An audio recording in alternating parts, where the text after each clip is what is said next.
जरा सुनिएगा और समझिएगा। जर्मनी में अफगान शहरियों का पाकिस्तानी कौंसल खाने के बाहर एहतजाज। मुजाहिरीन ने पाकिस्तानी कौंसल खाने पर पथराव भी किया।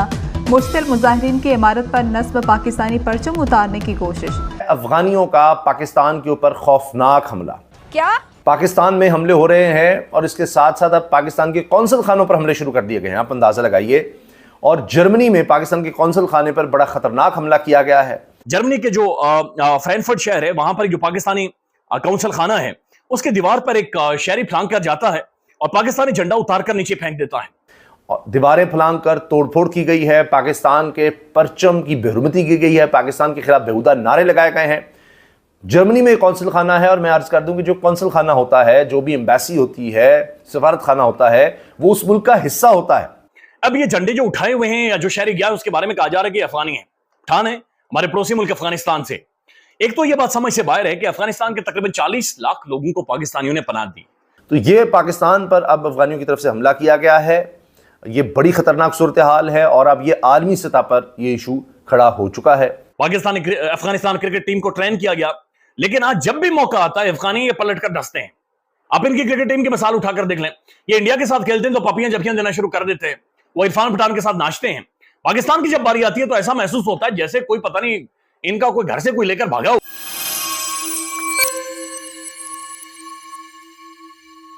नमस्कार दोस्तों, आप सभी का स्वागत है सिर्फ भारत पर। दोस्तों, अफगानिस्तान और पाकिस्तान की दुश्मनी जाहिर है।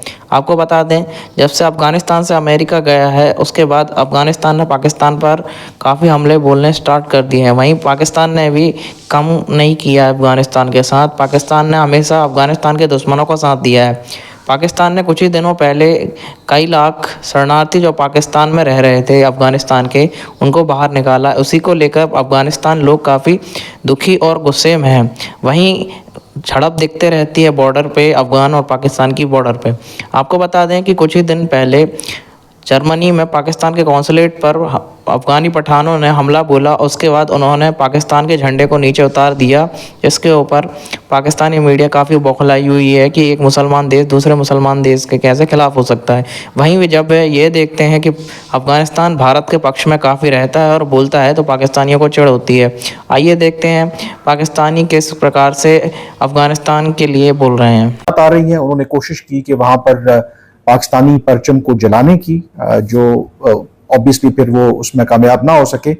लेकिन इससे पहले कि वहाँ पर जो जर्मन सिक्योरिटी फोर्सेस वहाँ पर पहुँचते तो इत्तलात ये हैं कि वहाँ से ये जो अफगान प्रोटेस्टर्स हैं रफू चक्कर हो गए, वहाँ से भाग गए।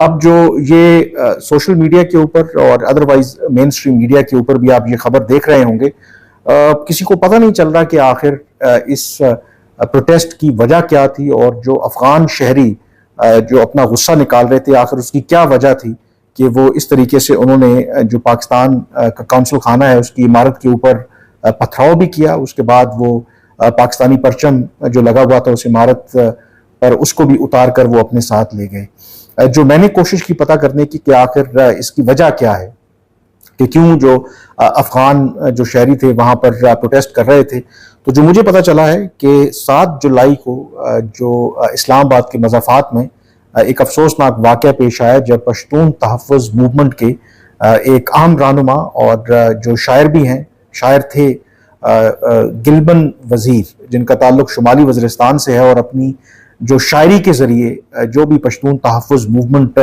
की कैंपेन है उसको उजागर करते रहे हैं। और उनकी जो शायरी है और अपनी शायरी की वजह से वो ना सिर्फ पाकिस्तान की साइड पर बल्कि जो पश्तून बेल्ट है यानी कि अफगानिस्तान की साइड पर भी, वहाँ पर भी वो बड़े पॉपुलर थे। और जो 7 जुलाई को उन पर नामालूम अफराद ने हमला किया और कुछ दिन अस्पताल में एडमिट रहने के बाद इस्लामाबाद के अंदर ही 11 जुलाई को उनका फिर इंतकाल हो गया। जर्मनी में जाकर भी पाकिस्तान को चैन से नहीं रहने दिया जा रहा पाकिस्तानियों को।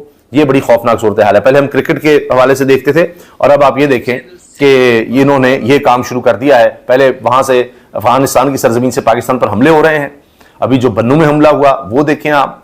और ये भी कहा जा रहा है कि जो पाकिस्तान में मौजूद अफगानी हैं जो गैर कानूनी तौर पर हैं, गैर कानूनी तौर पर, उनको वापस भेजने के रद्दमल के तौर पर यह किया जा रहा है। या पता नहीं हमने क्या कर दिया है जिस तरीके से ये बिहेव करते हैं। तो ये भी बड़ा क्वेश्चनेबल है अफगानियों का रवैया। फिर अफगान सॉइल इस्तेमाल होती है, अब दूसरी तरफ यह है कि पाकिस्तान को यह देखना चाहिए कि आपने अमेरिका बहादुर की, अमेरिका पागल की जंग उनके कहने पर लड़ी और अपने पड़ोसी मुल्क में बाकायदा से आपने अड्डे प्रोवाइड किए। जो अफगानिस्तान के अंदर हालात खराब हुए, तबाही निकली अफगानियों की, आपको क्या जरूरत थी कि आप एक पराई जंग के अंदर जाकर अब्दुल्ला दीवाना बना और सिर्फ डॉलर्स हमने इकट्ठे किए, उसके बाद हमारी इकोनॉमी भी स्टेबल नहीं हुई। तो माजी की बड़ी खौफनाक गलतियां हैं। फिर ख्वाजा आसिफ साहब की आरिया स्टेटमेंट, डिफेंस मिनिस्टर के कौमी असेंबली में खड़े होकर कहना कि हम अफगानिस्तान के अंदर जाकर मारेंगे, हम अफगानियों के अंदर जाकर घुसकर मारेंगे। वो खुदा का नाम है, ये काम एजेंसियों का है, ये काम मिलिट्री का है, ये काम फौज का है, ये काम कौमी असेंबली के फ्लोर पर खड़े होकर बात करने का नहीं होता। आपको करना नहीं चाहिए, लेकिन अगर करना भी है तो ऐलान नहीं किया जाता इन चीजों का, चूंकि इसके ऊपर रद्द-ए-अमल आता है। और ख्वाजा साहब ने मेरे ख्याल में जो स्टेटमेंट दी है और जो पाकिस्तान की फेलियर फॉरेन पॉलिसी है, जिसमें बिलावल भुट्टो जरदारी दुनिया के हर जहाज की चूटे लिए अफगानिस्तान नहीं गए और इसहाक डार साहब इंगेज नहीं कर पा रहे उन्हें।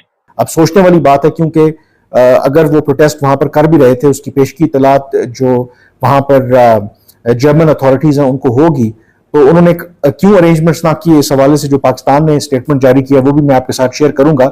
लेकिन वो जो प्रोटेस्ट उन्होंने वहां पर किया और उसके बाद फिर वो प्रोटेस्ट इस तरीके से वायलेंट हुआ कि उन्होंने वहां पर पथराव करना शुरू कर दिया, और जैसे मैं अगेन आपसे कह रहा हूं कि वहां पर वो पाकिस्तानी परचम भी उतार कर ले गए। और ये एक अफसोसनाक वाक़या है, जिससे अगेन ये रिफ्लेक्ट होता है कि किस हद तक जो पाकिस्तान और अफगानिस्तान के दरमियान टेंशन है वो अब पाकिस्तान से बाहर भी आपको नजर आती है। मैंने इससे पहले, जैसे मैंने जिक्र किया था, एक वीडियो की थी जिसमें जिक्र किया था कि कैसे जो अफगानिस्तान में पाकिस्तान के हवाले से सेंटिमेंट पाया जाता है, और एक व्यू ये है कि शायद भारत के अंदर इतनी नफरत नहीं है पाकिस्तान के बारे में जितनी अफगानिस्तान में है। आज कहा यह जा रहा है कि एक और जो प्रोटेस्ट है वो जो अफगान्स हैं वो प्लान कर रहे हैं बर्लिन में, जो पाकिस्तान का डिप्लोमेटिक मिशन है। तो गिवन कि जो अभी सिचुएशन इवॉल्व हुई है, जो फ्रैंकफर्ट में वाकया पेश आया है, तो यकीनी तौर पर जो जर्मन अथॉरिटीज़ हैं उनको अलर्ट पे होना चाहिए। और मेरी इत्तला तो यही है कि पाकिस्तानी हुकाम ने उनसे रब्ता किया है और उनसे मुतालबा किया है कि वो हर तरह की जो सिक्योरिटी है उसको इंश्योर करें। इट्स वेरी टेरिबल, आपको इंगेज करना पड़ेगा। डिप्लोमेसी ही रियलिटी है, फॉरेन पॉलिसी ही एक एग्जिस्टिंग रियलिटी है, और इसके अलावा कोई ऑप्शन नहीं होता। आपको बात ही करनी पड़ेगी, आपको डिस्कशन ही करनी पड़ेगी, और आपको पेज पर ही आना पड़ेगा। और आपको यह भी देखना होगा कि बैड गुड तालिबान कोई नहीं होता। You have to be very clear in your policies के ये बदमाश है और ये नहीं बचेगा, दैट्स इट। और कोई बातचीत नहीं, गुफ्तगू नहीं। जो करवा रहा है, जो दहशतगर्दी यहां पर करवा रहा है, उसका हल होना चाहिए, लेकिन इंगेजमेंट भी जरूरी है। रियासती सतह पर डिप्लोमेसी, सफारतकारी ही एक मॉडर्न रियलिटी है, इसके अलावा कोई नहीं है।